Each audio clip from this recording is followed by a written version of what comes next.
Hi, Dr. Teresa Ulrich here again.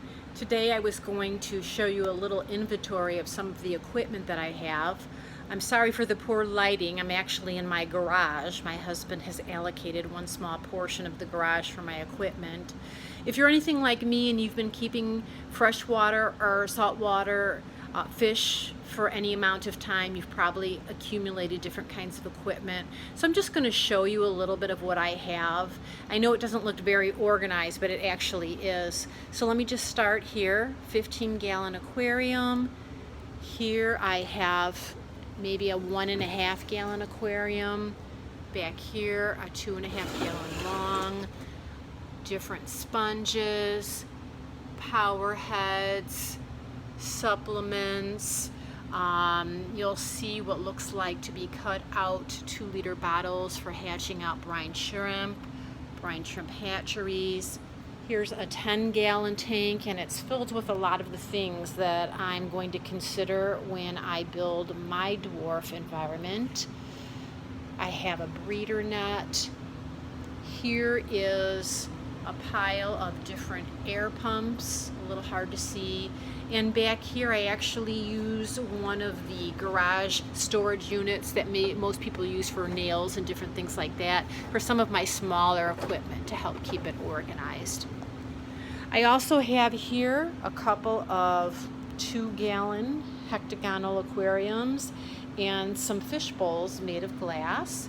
And in a future video, I'll talk more about how I'm going to use this equipment that's sitting here on this fish stand.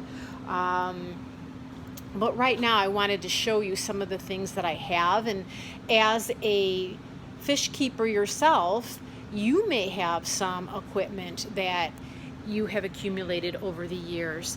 And with that, you need to make some decisions what will be the best choice for you. I'm going to come back just a second and take a look at that 1.5-gallon or 1 1/3 gallon aquarium and the 2.5-gallon one here, and then compare it again to the 10-gallon and the 15-gallon. If you happen to take a look at my video from my previous publication, you'll notice that I did a history of seahorses, and in those materials there's a lot of information about keeping seahorses in small aquariums. Some people kept seahorses in teeny tiny little fish bowls back in the day, even with just an air stone or even no aeration, just blowing bubbles through a straw maybe a couple times a day. And that was old-fashioned thinking as far as that being a good environment for seahorses. The thought was because the seahorses are so tiny, you want to keep them in a tiny environment, and it's easier to feed them. They don't have to wander far to be able to grab their food.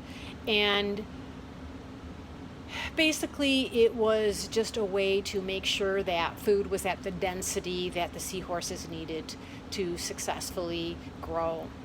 But the thinking on that has changed, and now many more modern seahorse keepers, of dwarf keepers that is, aren't using anything less than 10 gallons, and some even use as large as 15 gallons.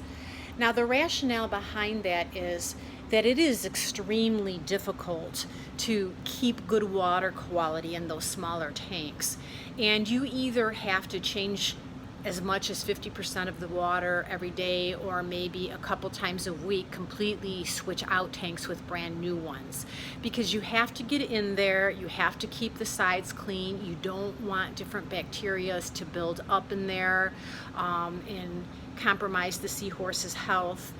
It's a little tricky getting into a smaller tank. Usually you have to get in there with your hands or some sort of equipment to be able to do that.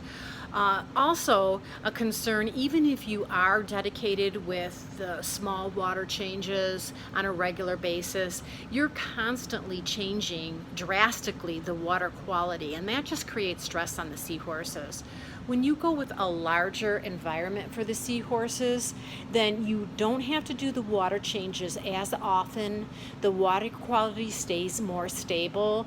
Yes, you do have to have a larger herd to start with because they do better with at least 6 to 8 seahorses to begin with, but the seahorses have a much more stable environment, especially when you go bigger.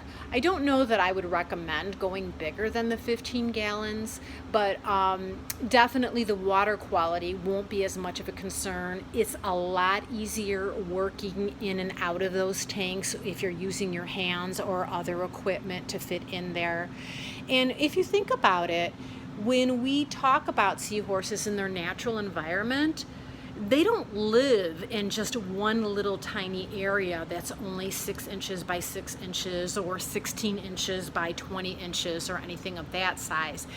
They have a range that's several meters large, squared in nature. So to put them in such tiny aquariums because you can really isn't very healthy for your seahorses to do. Now, some of you might be thinking, well, how on earth do you provide efficient filtration for seahorses when you're using those larger tanks? That's a really great question, and that's something I'll talk about in another episode. But right now, I just wanted to share that starting out, I'm probably going to move forward with using this 10-gallon aquarium. And what I'll do is a video showing the different kinds of things that I have inside there, the materials that I'm going to use, and then talk about some things that we need to do when we're working with older equipment, checking it out, making sure that it's working and in good order before we get everything set up. Otherwise, we just create problems and aggravation for ourselves. So that's all I have for today. I will do another video as soon as I can, and we'll take a look at what's inside of this 10-gallon aquarium and then start checking out and making sure the equipment is in working order. Thanks for joining me. I hope to see you at the next video.